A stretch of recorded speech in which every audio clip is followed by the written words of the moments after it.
True. Very dreadful, nervous. I had been and am. But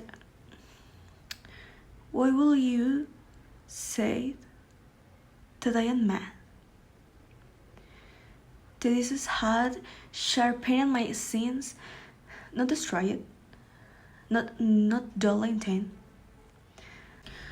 Above all was the sense of hearing acute. I hear all things in the heaven and in the earth. I hear many things in the hell. How then I am mad. Hearken and observe how hailily, how calmly I can tell you the whole story. It is impossible to say how fierce the idea entered my brain. But once convinced, it haunted me day and night. Of your terror was none. Passion there was none. I loved the old man. He had never grown me. He had never given me insult. For his gold I had no desire. I think it was his ace. Yes, it was this. He had the age of a vulture, a palpable age, with a film over it. Whenever it fell upon me, my blood ran cold, and so by degrees. Very grateful, I made up my mind to take the life of the old man and just rid myself of the air forever. Now this is the point. You fancy me mad? Mad mean called nothing, but you should have been seen. Have seen me, but you should have seen me. You should have seen how wisely I proceed, with what caution, with what forgetting, with what dissimulation I went to work. I was never kinder to the old man than during the whole week before I killed him. And every night, about midnight, I turned the latch of his door and opened it. Oh, so tenderly.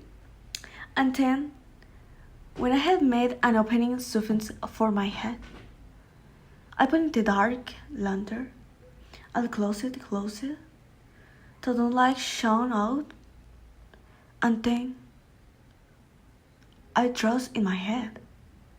Oh, you'll have laughed to see me how cruelly I thrust it in.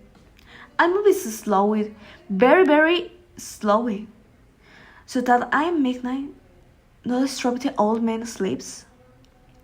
It took me an hour to place my whole head within the open so far that I could see him as he lay upon his bed. Huh. Would a man have been so wise as this?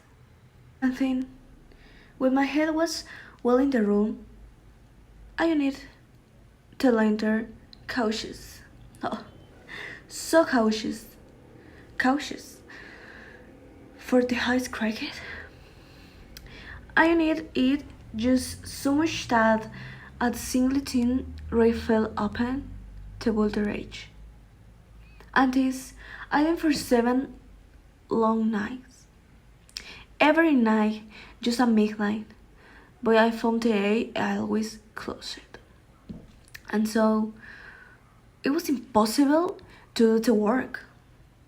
For it was not the old man who vexes me, but his evil eye.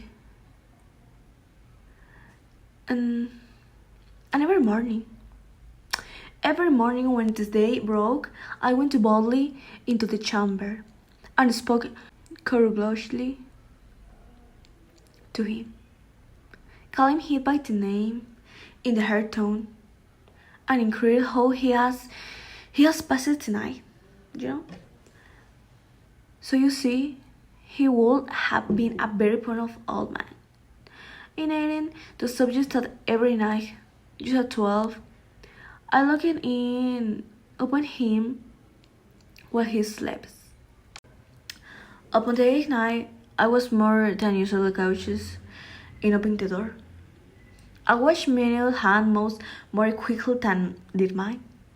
Never before that night had I felt the extent of my own powers, of my safety. I could scarcely contain my feelings of triumph.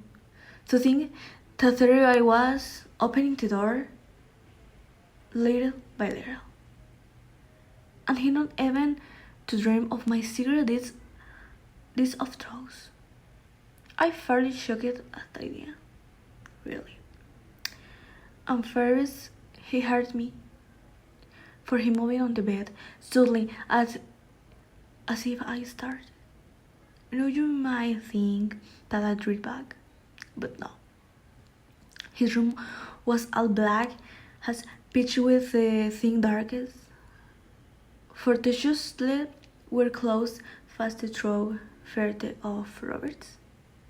And so I know that he could not see the opening of the door. And I kept pushing in off and on, steadily. And have I not told you that what you mistake for math is but our accused of the sins? No. No, I say there come to my ears a low, dull quick sound such a watch makes when involving in cotton. I could that sound well too. It was braiding of the old man's hair. It increased my fury as the breathing of room stimulates the solid into courage. But even yet, I refraining and kept still. I scurried. I held the lantern mentioned. I drew how steadily I could mind it to ride upon the eve. Many times the hellish tattoo of the hair increased. It growing quicker and quicker and louder every instant. Tillman's terror must have been extreme. It grew louder. I saw louder every moment. Do you mark me well? I have told you that I am nervous. So I am. I know. At the dead hour of the night, I mean the dreadful silence of the old house, so strange a noise as this excited me to incredible terror. Yet for some minutes longer I refreshed and stood still. But the breathing grew louder and louder. I thought the hair must burst. I knew an exit since me the song would be heard by a nocturne. The old man's hour had come.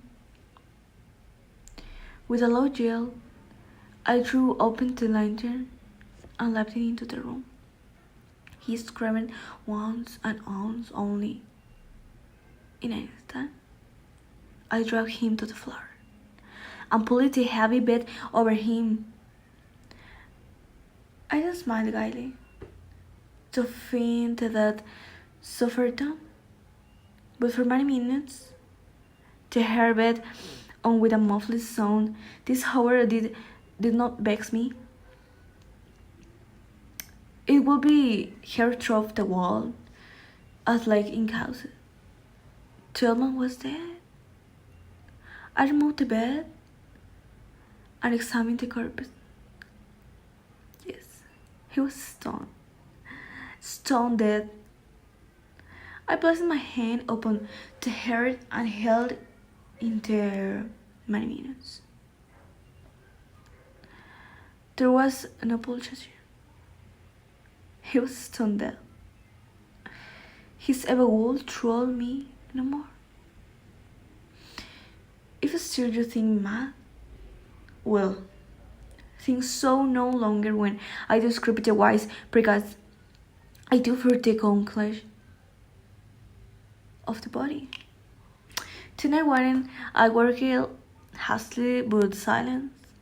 First of all, I dismembered the corpus. I cut off the head and the arms and the legs. I then took up 3 planks from the flooring of the chamber and deposited all between the scaffolding into reproduced the birds secretly so commonly that no one home ate, not even his, could have detected anything wrong. There was nothing to wash out, no stain of any kind, no blood spot wherever. I had been too wary for that. I too had caught all.